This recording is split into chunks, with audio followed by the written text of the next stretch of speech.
Good evening, and thank you for tuning in to the Post-Apocalyptic News Radio, your only source for the latest goings-on in the little corner of the post-apocalyptic wasteland we call home. Tonight, we have an update regarding the investigation of the murder of Mr. Murphy, as well as a much-anticipated update from our submariners. Before that, however, tomorrow's weather report. The sun continues to beat down on us. Having drained the air of moisture, humidity is on a sharp decline.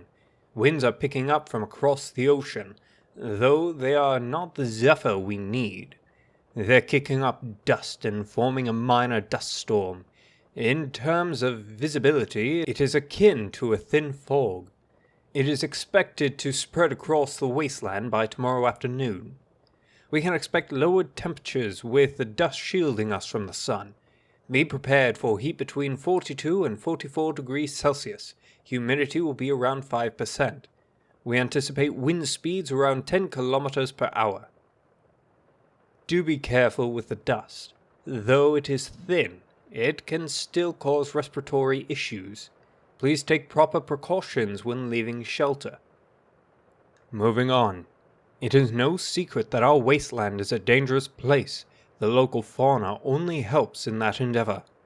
For the wasteland is fraught with creatures of vile, malignant, and twisted nightmares of what they once were from the world that was. While we cannot catalogue them all now, we can warn you of one. Flutters. In the world that was, we had gorgeous things. Butterflies who would pollinate our flowered fields, the savage forests, and were a sign of beauty and grace. In the world that is, since the incident, we have a nightmare of such a creature.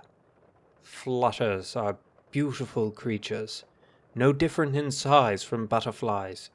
Their wings are like stained glass and shine in the sun. This likely to blind their prey. In an instant they strike, gnawing into the flesh of their victim, ripping it to pieces, left on the ground. Their intent is never to kill, but to rip meat away to eat when their victim has fled. They will attack any exposed flesh, but the lower abdomen is their favorite from the flesh of man. What is truly horrific, if these creatures are damaged, a wing lost, they will fall to the ground and return to their pupal form. And, when developed again, they relentlessly hunt whomever it was that harmed them. Be it animal, plant, or anything at all, the flutter will not yield until its quarry is dead. If you become such a victim, your hope is to kill the creature before it finds you. If you fail, it will find you at your most vulnerable, and it will strike. Sleep well, my faithful listeners. And now a word from our benefactors. Hello, you may recognize me as your usual broadcaster. We are without benefactors at this time. This message is to any in our wasteland that may have the cubes to advertise. We are offering lower prices on new advertisements. Thank you.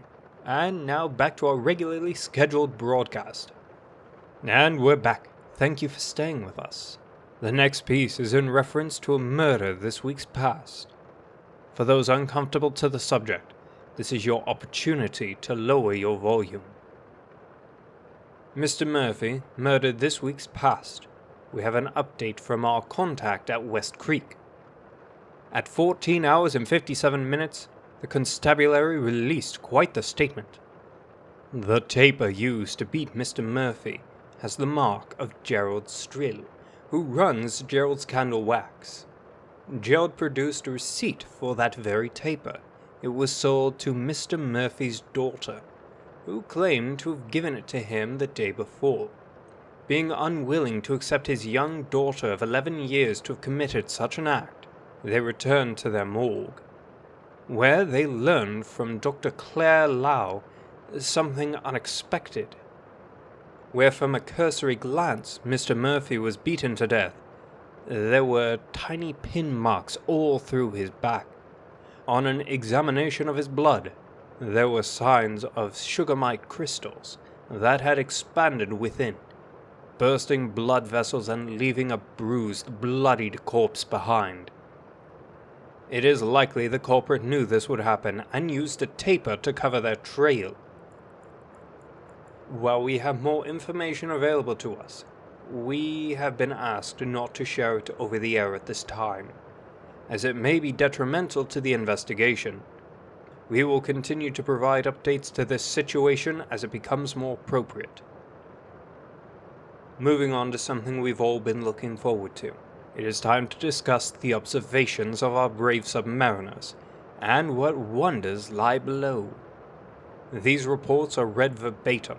They are our crew's voices.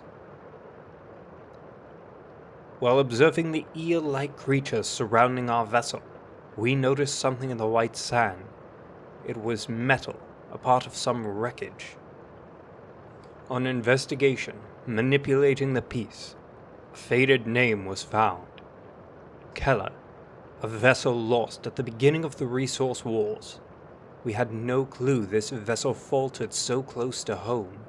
Such a somber find is a reminder of a time full of greed, of want and suffering.